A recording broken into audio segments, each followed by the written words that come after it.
What is business plan? Business plan is a written document prepared by entrepreneur which outlines all applicable external and external elements involved in the startup of a new business. This according to Hisrich, Peters, and Shepard 2017. It addresses that plans and outlines how an organization establishes its goals, the methods for achieving them, and the timetable for implementing them. It will be used to attract potential investors, suppliers, and even customers, as sometimes they also require and request it. Scope and value of the business plan. There are three perspectives should be considered in preparing a business plan. First, the perspective of the entrepreneur. The entrepreneurs understand everything about the business better than anyone else. Entrepreneurs are the minds of the business, so they must be able to address and explain if someone asks a question about the business plan. Second, the marketing perspective. Entrepreneurs must try to view their business through the eyes of their customers. Customers are one of the essential parts of the business. So in building a business, entrepreneurs should consider their potential customers' views regarding their products or services. They must ensure they can provide their customers' needs in the most efficient and effective way. Third, the perspective of the investors. The entrepreneur should try to view their business through the eyes of the investors. Money is also one of the essential parts of the business.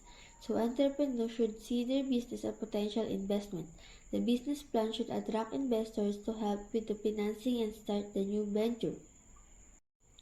Having a well business plan will serve as the framework for its success. It is valuable to entrepreneurs, potential investors, or other people who are interested in the new venture through first, see the whole business. They will see what the business can be in the future. Second, manage cash. They will determine how much money the business will need. Third, set priorities. They will know what the entrepreneurs will do since it outlines the priorities, goals, and objectives and what the business needs to achieve. Fourth, strategic focus. They will know how the entrepreneurs will grow their business. Fifth, manage change. Since entrepreneurs see different perspectives, they will know the possible problems and they can manage change just if it happens. Business plan writing. The business plan should be a well-organized and comprehensive document to help entrepreneurs clarify and express their thoughts about their business. And more importantly, it gives any potential investor a complete picture and understanding of the new venture to attract them to invest in the business. What should we include in the business plan?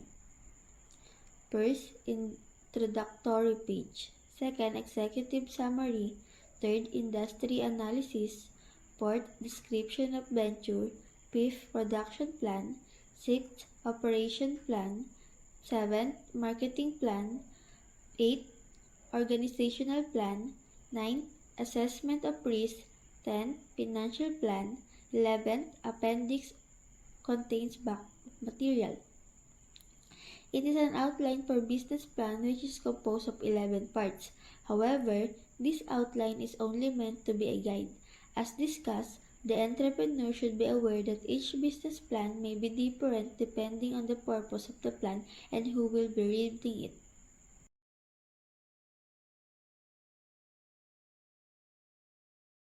Hi, this is Raymond Salapos reporting. Now we will talk about some of the most important parts of a business plan. And it is the introductory page and the executive summary, which is nabanggit na rin kanina. We know that it's always important in writing a document, a report, or an essay to first give an overview information about the topic that can grab the interest of the readers. Similarly, in our business plan, we have the introductory page. What is an introductory page? It is a title or cover page that provides a summary of a business plan's contents. Simply put, this is the first item that readers and investors use to learn about one's business idea. That is why it's important to give considerable thought and attention to this section.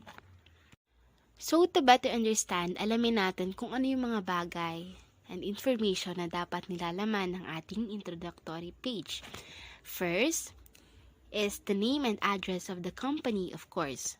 Second is the name of the entrepreneurs, telephone number, fax number, email address, and website address if available. And third, a paragraph describing the company and the nature of the business. So here in this part, it answered the questions about what does the business do, why the venture is a good one to start, who is the ideal customer, and what separates the business from other competitors. Those kinds of questions. Moreover, it should contain the amount of financing needed. So bakit kaya? The entrepreneurs may offer a package, stock, or debt. However, many venture capitalists prefer to structure this package in their own way. Investors consider it important because they can determine the amount of investment needed without having to read through the entire plan. So, mahalaga pala itong data about financing needs for investors. Lastly is a statement of the confidentiality of the report. This is for security purposes and it is important for the entrepreneur. Mapapansin natin na yung mga bagay na pinag-usapan natin dito is more on basic information pa lang. So, to better understand, let's continue. After writing an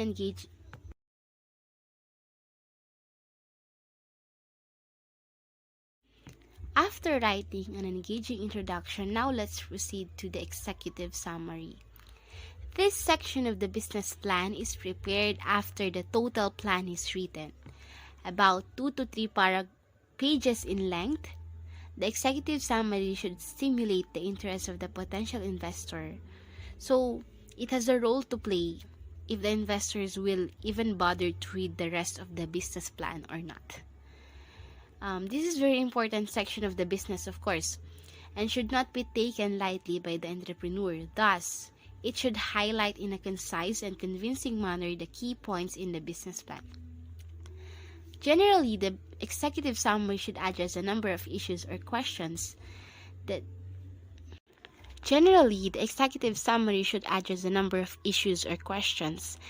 anyone picking up the written plan for the first time would want to know. So, if I were the reader, ito yung mga bagay na gusto ko alamin about one's business. For example, what is the business concept or model? How is the business concept or model unique? Who are the individuals starting this business? And how will they make money and how much? Yan, so yan yung ilang mga bagay na dapat sagutin ng executive summary. Good day everyone. I'm Jaya Maris Bandula and I will be talking about sample introductory page and environmental and industry analysis. Here is an example of introductory page. First, on the top part, we can see the name and address of the company together with their telephone number and website address. While in the body part, we can also see the names of entrepreneurs or co-owners, a paragraph describing the business, and a statement of the confidentiality of the report. Now, let's talk about environmental and industry analysis. First, what is environmental analysis?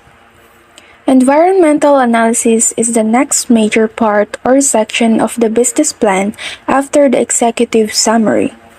It is an assessment of external uncontrollable variables that may impact the business plan.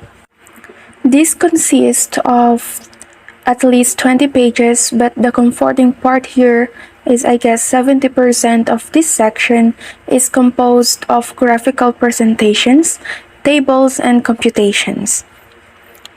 And environmental analysis is considered as the heart of the business plan, so here we can see the inner characteristics of the future business venture. Environmental analysis is a strategic tool that helps determine the external and internal factors affecting the performance of the business. These factors include economy, culture, technology, and legal concerns. First is the economy. The entrepreneur should consider trends in the GNP, unemployment by geographic area, disposable income, and so on. Second is the culture.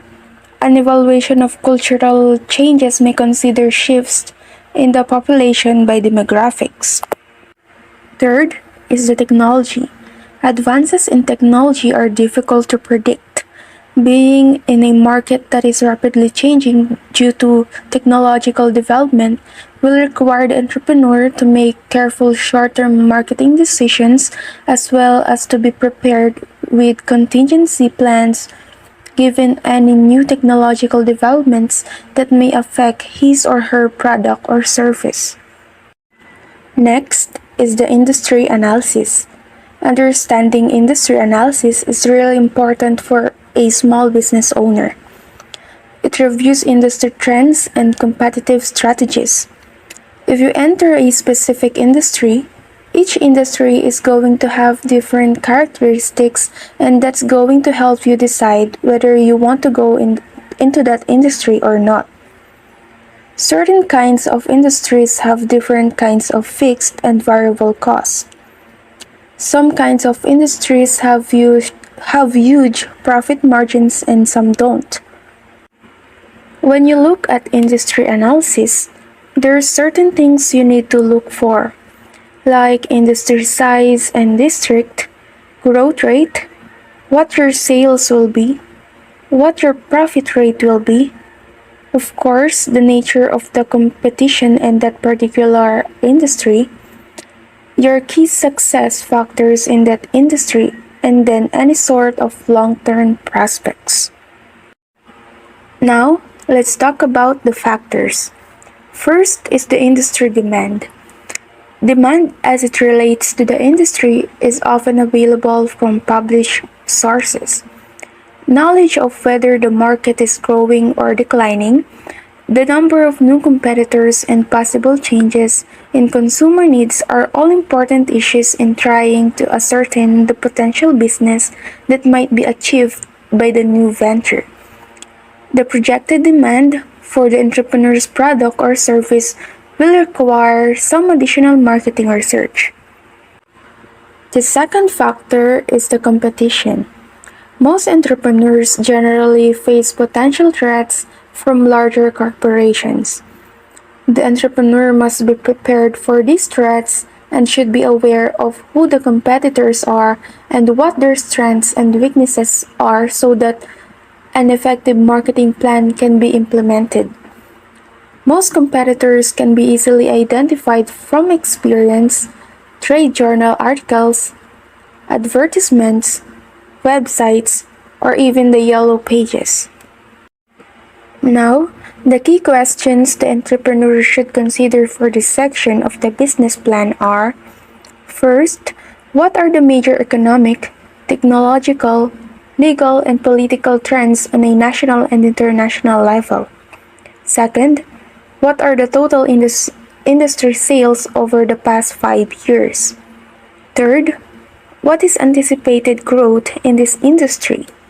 Fourth, how many new firms have entered this industry in the past 3 years? Fifth, what new products have been recently introduced in this industry? Sixth, who are the nearest competitors? Seventh, how will your business operation be better than this? Eighth, are the sales of each of your major competitors growing, declining, or steady? Ninth, what are the strengths and weaknesses of each of your competitors? 10th, what trends are occurring in your specific market area? 11th, what is the profile of your customers? And the last one, how does your customer profile differ from that of your competition? That will be all for environmental and industry analysis. Good day, everyone. My name is Frederick Gabriel Ramos, and I will be discussing the description of venture and production plan. So, what is the description of venture? The new venture's mission statement or corporate mission should be stated at the start of this section. This statement essentially sums up the nature of the company and what the owner aims to achieve. Following factors should give a thorough overview of the goods or services you will offer to your clients, as well as the business size and location, which may be crucial to its success, the staff you will hire for your office and equipment, as well as the entrepreneur's backgrounds and the venture's history, which will help you understand the plan better. In order to operate a firm, you must clearly and simply explain all the details required.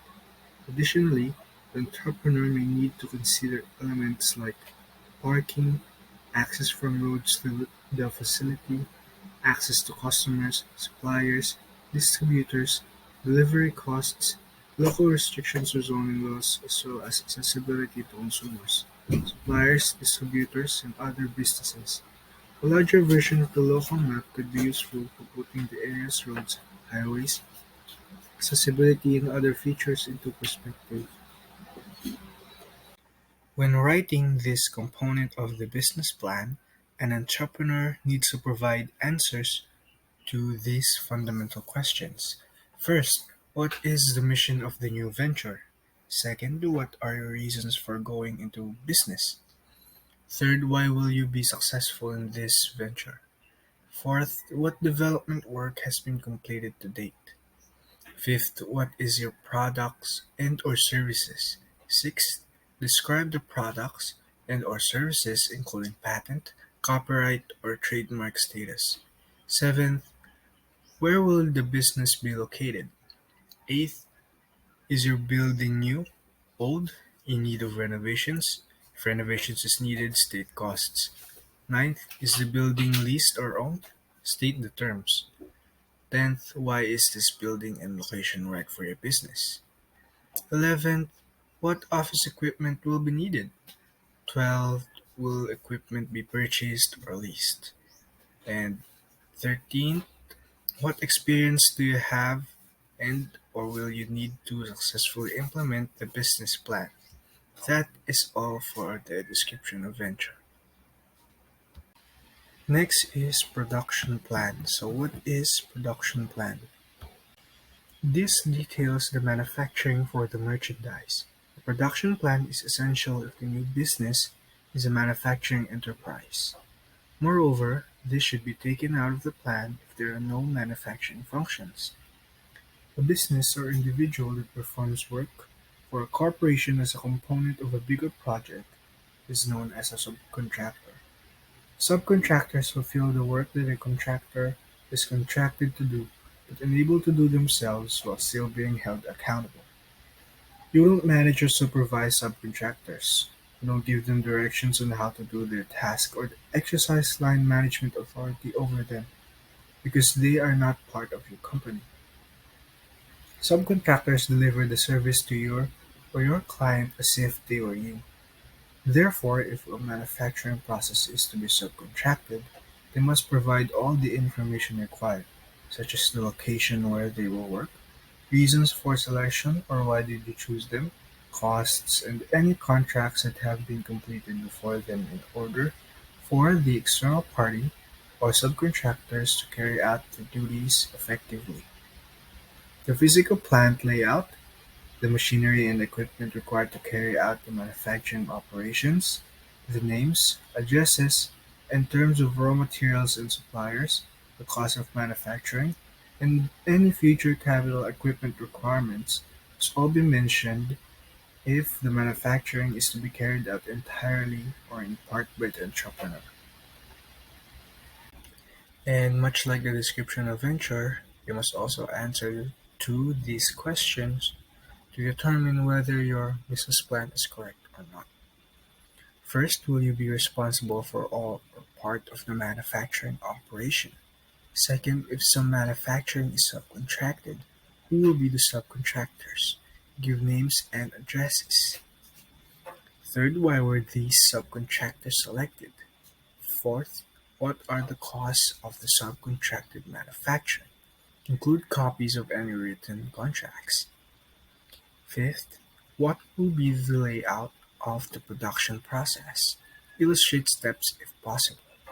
Sixth, what equipment will be needed immediately for manufacturing? Seventh, what raw materials will be needed for manufacturing? Eighth, who are the suppliers of the new materials and what are the appropriate costs? Ninth, what are the costs of manufacturing the product? And tenth, what are the future capital equipment needs of the venture? And if it is a retail operation or service, here are the questions. First, from whom will merchandise be purchased? Second, how will the inventory control system operate? Third, what are the storage needs of the venture and how will they be promoted? Fourth, how will the goods flow to the customer? Fifth, chronologically, what are the steps involved in a business transaction? And last, sixth, what are the technology utilization requirements to service customers effectively? That is all. Thank you. Hi, good afternoon. This is Benny Smith Ferrer and I will report operations plan. All businesses, manufacturing or not, need an operations plan. This section describes manufacturing's production to customer flow, shipping, inventory control, customer support, and product storage may be included. Kung walang operational plan, hindi mo mapapatakbo ng maayos yung business. Ang kakayahan mag-update at sumangguni sa isang plano ay nagbibigay daan sa komprehensibong pag-unawa sa mga layunin. Sa operational plan, matutukoy mo ang mga lugar o bagay na hindi kumikita ng malaki gaya ng nararapat. Maaari itong magdulot ng mga pagkalugi. Pag may plano ka, makakatulong ito para malaman mo kung ano ang kailangang baguhin o mas lalong pagandahin sa iyong business. Sa shipping naman, dapat alam mo at hahanap ka ng makakasigurado kang maingat sa pagdi-deliver. At the same time, mabilis. Yung napupunan ang pangangailangan ng iyong mga customer. Dapat maganda din ang customer service at product storage para makakip at gain ka ng mga old and new customers. Next, non-manufacturers like retailers and service providers need this section in their business plans to explain the order of business transactions. Sa mga non-manufacturer, nakakaranas din siyempre sila ng pagkalugi. Gumagamit ang isang negosyo ng isang plano ng pagpapatakbo upang mabawasan ang mga panganib na nauugnay sa mga pangmatagalang layunin. Next, services differ from manufactured goods because they are intangible. Businesses like airlines, hotels, car rental agencies, theaters, and hospitals depend on service delivery. Ang paghahatid ng serbisyo ay lubhang napakahalaga sa negosyo. Hinahayaan nito ang mga negosyo na mapabilib ang mga customer at ipakita ang kanilang halaga.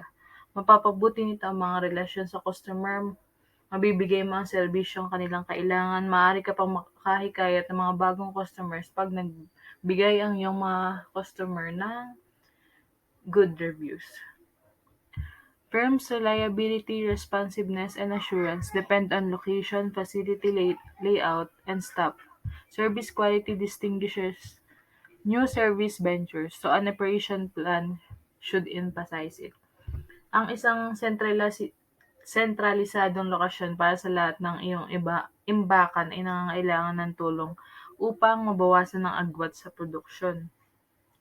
Nangangahulugan ito na maaari kang tumanggap, mag-imbak, mamahagi at magpadala ng mga produkto ng napakadali upang makatipid ng oras at gastos. Halimbawa, ang isang bodega ay malapit sa isang loading dock. Ay maganda ito para sa pagtanggap at pag-imbak ng mga produkto mula sa mga supplier.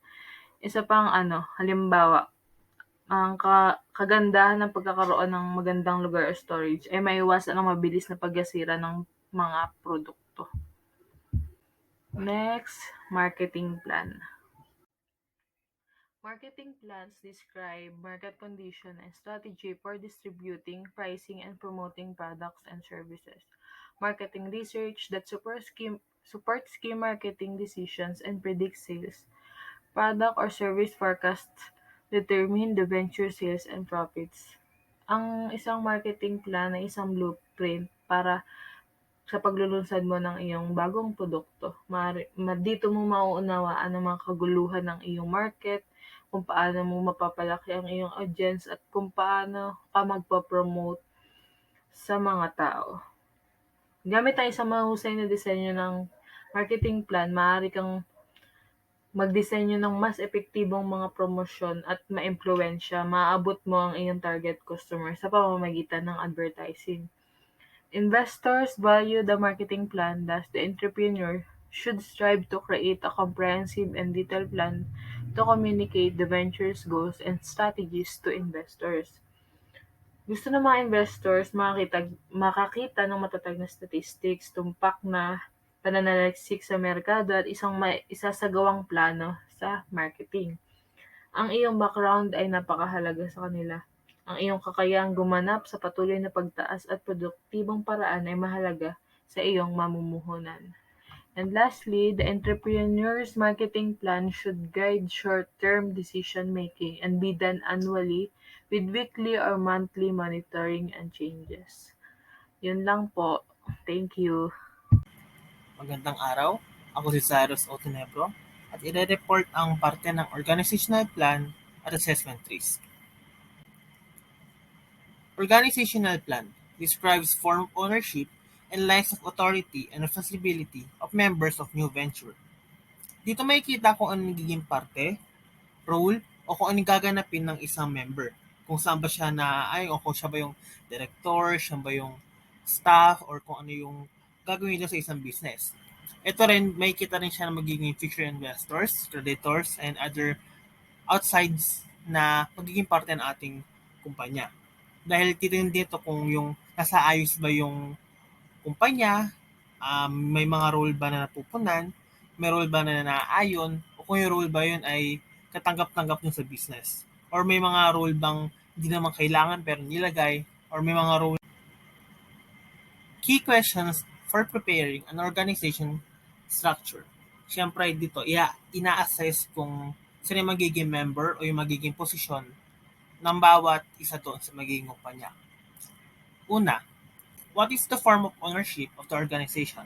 Siyempre, kailangan malaman kung ito ay sole, partnership, or corporation para malaman kung gaano karaming posisyon niya i-occupy o gaano karaming tauhan yung kailangan. Pangalawa, if a partnership, who are the partners and what are the terms of agreement? Siyempre, hindi namang dapat na member ka lang magkakaroon ka na ng posisyon. Meron ka dapat terms of agreement na siyempre, yung posisyon mo baka mag-overboard doon sa posisyon ng iba. Or baka naman may ginagawa kang posisyon na hindi naman para sa'yo. Number 3, if incorporated, who are the principal shareholders and how much stock do they own? Siyempre, kailangan malaman yung kakayahan ng isang business. Kung sinabi incorporated, hindi naman siya tulad ng small business na kahit onti na yung capital, pwede na mag-run ng business. So, incorporated, malaki ito. Kailangan iniisip yung for the long run or makapag-open ba siya ng gano'n kalaking scale. So, number 4, how many shares of voting or non-voting stock have been issued and what type? Siyempre, nasa dito yung stock na kakayahan ng kumpanya na bili ng market or bili ng magiging investors. Number 5, who are the members of the board of directors? Give names, addresses, and resumes. Siyempre, yung board of directors, sila yung sumunod na mataas dun, after ng president and the vice president. Sila yung magiging decision makers. Sila yung magiging sangay ng magiging desisyon ng kumpanya. Siyempre, kailangan reliable sila. May background, may enough na credentials para maging sa posisyon na yon. Siyempre, kailangan yung names para kilala. Address para if ever man magkaroon ng emergency, matutundon. And resumes din na, kailangan na background check. Number 6, who has check signing authority or control. Siyempre, kailangan may mapanghawak na magiging kontrata or yung magiging kausapan. May mga otoridad dapat na magkocontrol ng magiging gulo or yung magiging usapan. Number 7, who are the members of the management team, and what are the backgrounds. Siyempre tulad din sa number 5 na yung magiging members ng isang team or ng isang grupo ay naka-background check, mapagkakatiwalaan, responsibilidad sa magiging role nila. Siyempre, kailangan mong gampanan yung role mo na ipinangalan sa'yo. Kung presidente ka, kailangan mong ganapin pagiging presidente.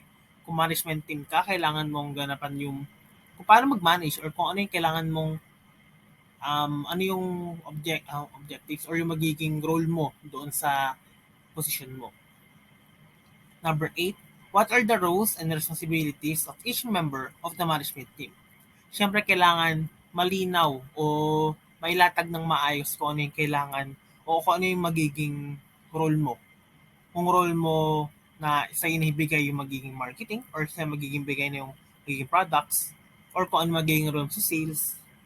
Siyempre, sa management team, hindi naman sabog-sabog na lahat nasa iyo. Siyempre, kailangan may dissemination pa rin ng roles na ng gaganapan mo dun sa team na yon. Huli, what are the salaries, bonuses, or other forms of payments for each member of the management team? Siyempre, di ka na magkatrabaho ng libre. Hindi ka na magkatrabaho ng trabaho ka lang. Siyempre, kailangan malaman kung yung paycheck mo, kung naaayon ba dun sa magiging trabaho mo. Siyempre, kung may bonus, hindi naman kailangan mawala yun. Meron din sa batas natin na kailangan may bonus. And other forms of payment, kung through ATM ba, or through paycheck ba, or kung through online banking. May mga iba't iba ng modes ng pagbibigay ng sweldo. Siyempre, kailangan malinaw yon kung saan nila marireceive. For the next topic, we have assessment of risk. Assessment of risk identifies potential hazards and alternative strategies to meet business plan goals and objectives. Every new venture will be faced with some potential hazards given its particular industry and competitive environment. Siyempre sa isang business, hindi lang naman puro success. Hindi lang naman puro income, hindi lang naman puro improvement and upgrade ng upgrade. Sa isang business, may mga failures, competitions, and other na struggles na may encounter. Dito, pinaplano kung ano yung mga future na mangyayari, kung ano yung mga possible na maging struggles, possible na competition, possible na kailangang i-improve. Dito, pinaplano kung paano solusyonan yun. Assessing risk. Ano ba yung mga factors na kailangan tignan para sa pag-a-assess na magiging problema? So, una, listing possible risk. Siyempre, kailangan natin munang mag-list down, mag-jot down, mag-notes ng mga ano yung mga naiisip natin na posibleng mangyari. So, may dalang perspective ito. Una, the marketing perspective. Entrepreneurs must try to view their business through the eyes of their customers. Siyempre, hindi mo lang naman iniisip yung business mo lang. Iniisip mo na siyempre yung customer mo, kaya ka nag-business. Iniisip mo kung ano iisipin ng customer kapag yung business mo ay naitayo na. Ano yung mga magiging struggle, ano yung mga magiging ayaw nila, or ano yung mga dahilan magiging downfall na to. Or kung pawatok ba to sa customer, o kung yung customer ay kakagat sa mga nagiging business nyo. Next perspective, the perspective of investors. The entrepreneur should try to view their business through the eyes of the investor. Siyempre, yung business mo, hindi lang naman ikaw yung kapatakbo. Yung pera mo, hindi lang lahat manggagaling sa'yo. In the long run, may mga gusto mag-invest, maging creditor. May mga outside na businessman na gusto pumasok sa kumpanya nyo. Siyempre, isipin mo rin kung paano magiging kaakit-akit yung business mo sa mata ng investor na para mag-invest sa'yo. Yung business mo ba ay ka-invest? Yung business mo ba ay lalapitan ng mga businessman para may pag-collab or para ma-improve yung business mo? Siyempre, yung for the long run, diyan may kayong papatakbo niyan, may mga sali sa'yo para tumulong or mag-invest para sa magiging business mo. For the next factors, yung una, yun yung nabanggit kanina, yung from the perspective of customers and perspective of the investor. Pangalawa, discussing if the possible risks become reality. Siyempre yung kapag nalista mo, nadyataw mo na yung mga listahan ng posibleng mangyari, ay pag-uusapan nyo or magkakaroon kayo ng meeting kung ito ba ay mangyayari ba talaga. Malam mo kasi yung nilista mo naman ay malayo din naman para mangyari sa yung business. Siyempre, maging realidad din kung ano yung magiging desisyon o yung magiging pag-uusapan. Hindi naman lahat ng magiging problema na naisip mo ay mangyayari naman sa business mo. Pangatlo, building up the strategy to prevent, minimize, or respond that risk if they occur. Siyempre yun na-lista nyo na-eliminate yung mga risk na hindi naman mangyayari or hindi naman siya posibleng mangyari.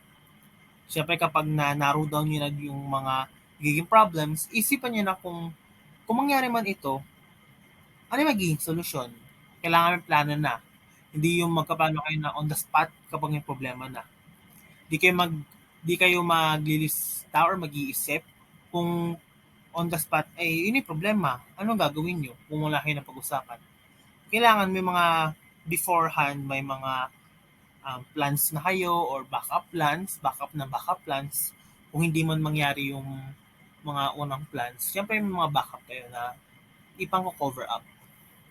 Syempre, yung mga problema na yun, kung hindi nyo masolusyonan kapag nangyari na, posible siya maging downfall ng yung business. Posible siyang na yung maging trap para magsara yung business. Good day, everyone. I am Lovely Joyce Kawili, and I will be presenting Financial Plan. What is financial plan? Financial plan is a projection of key financial data that determine economic feasibility and necessary financial investment commitment. It determines the potential investment commitment needed for the new venture and indicates whether the business plan is economically feasible. Sa madaling salita, ang financial plan ay isa sa mga dokumento na kailangan sa pagpoproject or forecast ng isang kumpanya. Dito, madadetermina kung ang potensyal niya investment ba ay dapat ituloy at syempre kung ang business plan ay kaya talagang isabuhay at gawin. 3 financial areas discussed in the financial plan. First, summarize forecasted sales and the appropriate expenses for at least the first 3 years with the first year projection provided monthly. Makikita dito ang mga sumusunod: forecasted sales, cost of goods sold, and general and administrative expenses. Pangalawa naman ay cash flow figures for at least 3 years. Tandaan na may mga ibang investors na mas gusto ang 5 taong projection kaysa sa 3 taon. Tandaan din na sa unang taon ng projection, ito ay dapat naka-monthly basis. Ito ay sapagkat importante yung madetermina ang demand ng cash on a monthly basis. Pangatlo naman ay ang projected balance sheet. This shows the financial condition of the business at a specific time. It summarizes the assets of a business, liabilities, investments of the entrepreneur and any partners, and retained earnings. The next topic would be the appendix. What is appendix? Appendix of a business plan generally contains any backup material that is not necessary in the text of the document. References to any of the documents in the appendix should be made in the plan itself. Ang appendix naman ng isang business plan ay kinapapalooban daw ng mga backup material na hindi naman ganun ka-importante sa isang dokumento. Ilan sa mga halimbawa ng mga impormasyon na maaaring makita sa appendix ay mga sumusunod: letters from customers, distributors or subcontractors, any document of information such as primary or secondary research data used to support plan decisions. Any type of agreements, such as leases or contracts. Price list from suppliers and competitors. Using and implementing the business plan. In here, I will discuss using and implementing the business plan. It means what comes after having the business plan and executing it into actions. It is an ongoing process that we will have to deal with. There is no shortcut for this, and its importance has an impact on how we will fully utilize the business plan. So, what is the purpose of a business plan? Business plans can help you get funding or bring on new business partners. So, we have partners. It is necessary for a business to bring on set of people that could help start up a business. And in order for us to do that, we need a business plan. There is a strong foundation for partnership to know what business they will venture into. Having one in place will help investors feel confident that they will see a return on their investment. In using a business plan, it is a sort of outline that will aid the decision making of the investors, whether they will see opportunities for the business to flourish. Implementing a business plan serves as a guide of the return on their investment of those people who believe in the business. When they implemented it, it means that they are objectively studying every part of the business and how it will affect on the return of its investment. Your business plan is the tool you will use to persuade others that working with you is a smart decision. After using and implementing a business plan, it is a matter of perspective of the investors if they will accept or decline your offer. If a business is well presented and executed, then the importance of using and implementing a business plan is present that serves as a ground point for a business to start up. Measuring plan progress. Progress measurement involves determining and reporting on task, activity, and project progress. It means that measuring plan progress serves as an overall tool on the status of a business.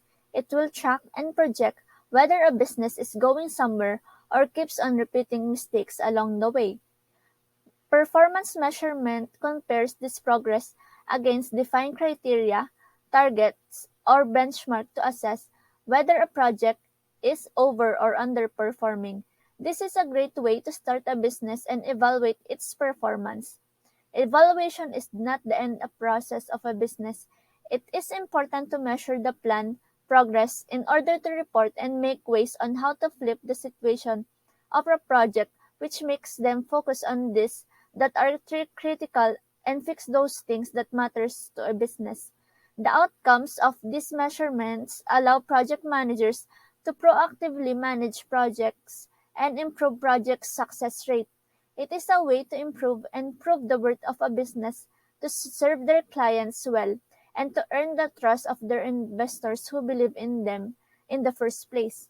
After measuring the planned progress, there should be actions that will take place in order to make up for the loss if it is underperforming and list all the things that makes it profitable if it is overperforming. Good day, ma'am and classmate. I am Christine Claire E. Canoy and I am discussing updating business and why do business plan fail. So first is updating business plan. So, why it is necessary? Katulad nga ng nakasaad sa slide, even effective business plan ay kailangan palitan. May mga factors kasi na outdated na ang mga conditions na mayroon ang isang business plan. Katulad na lamang ng economy. Example nito, if yung business mo is apektado ng inflation, kailangan nating i-update yung financial report natin or yung financial planning natin sa mga susunod na taon. Next is customers. Dahil sa nag-iba ang trend for the future years, nag-iba din ang gusto ng mga customer. Next is technology, like machineries na will make the work easier. And even your competitors. Lalo na kung nasa food industry ka at yung product mo is maraming competition, kailangan mo mag-isip or mag-set ng mga new objectives, look for new business partner para lumawak pang idea through business, at mag-adapt sa mga new changes, kung kaya't ito ang mga dahilan kung bakit kailangan natin i-update ang ating isang business plan. Next topic is, why some business plan fail? So, why does business plan fail? So, according to my research, the main cause of their failure is that the action aspect are not put into practice, consistently monitored, or even improved as needed. Business plan fail because of the following factor. First is goals are unreasonable. We set our goal for what we want or what we hope than what is possible. Example nito is if you're a first business owner, nagtitend tayo or nag-assume tayo ng malaking profit, di ba? Which is not reasonable naman. Although kaya naman siya, pero hindi siya reasonable since nag-umpisa ka pa lang at may tend na magkaroon ng complication within your sales since baka hindi mag-boom yung business. Next is objective or not measurable. Not totally committed to business. Ayan. No experience in the business plan. So, need talaga natin mag-hire ng mga tao dun sa business plan natin or mas may alam doon paano magplano ng isang business. Kasama ka na doon, or if you're an owner, kasama ka doon. Seeing the business with no threats or weakness. Seeing your business na walang threats or walang makukuhanan na weaknesses, ganun. Maling mindset yun. Next is no customer need was established for the proposed product or service. So in addition, business will fail because of also following factors: bad ideas, compensation for employees and incentive do not match. Next is no team balance. Financial reports are missing. Then also yung spelling and grammar mistakes. False assumption and failure to modify a business plan upon feedback. So upon researching, this is some solution para hindi mag-fail ang isang business plan. First is direct experience. So, dapat sa isang business, yung mga employee natin or yung mga tao natin is may direct experience dun sa mga tinatrabaho nila or mga gagawin nila. Or if ever man na mga new hire or new employee, dapat yung mga pinag-aralan nila or yung mga skills or talent nila is direct na napupunta doon sa kung ano yung nalalaman nila.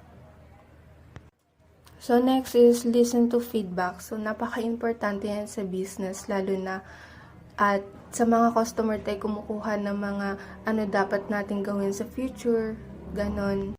Like kung ano ba yung mas maganda or ano ba yung weakness ng isang product natin or services natin, doon nagkakaroon tayo ng idea kung ano yung mga papalitan, ano yung improve, or ano yung magsistay.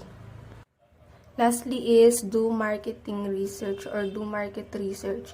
Mag-research tayo kung saan yung effective place, kung ano ba yung mas profitable doon sa product natin. Thank you ma'am, thank you classmate for listening to our group, and I hope na may naintindihan po kayo and magkaroon po ng laman ang inyong reflection. Again, have a great day.